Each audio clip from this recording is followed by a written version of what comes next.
సూర్యదేవా, ఈ శిరస్సు తీసుకుని ఆ గుహలోనికి వెళ్ళండి. అందులో మా పుత్రుని పార్థివ దేహమున్నది.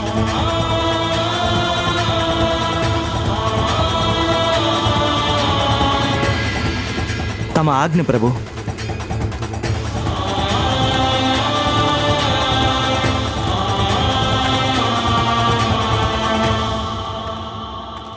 ప్రభు, నాకింకా అనుమానంగానే ఉంది. అప్పుడే పుట్టిన శిశువు తలను తీసుకొచ్చాం, కానీ దాన్ని ప్రభు ఈ ఆది దంపతుల పుత్రుడికి శరీరంతో ఎవరు జోడిస్తారు ప్రభు?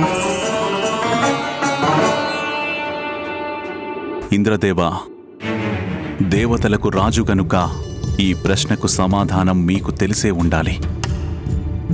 ఈ కార్యం అశ్విని కుమారుడు చేస్తారు. మీకు తెలియనిది కాదిది. తను అత్యంత నిపుణత కలిగిన శల్య వైద్యుడు.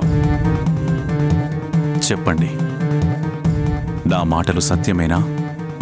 అవును ప్రభు. దేవేంద్రుడికి గుర్తుండే ఉంటుంది.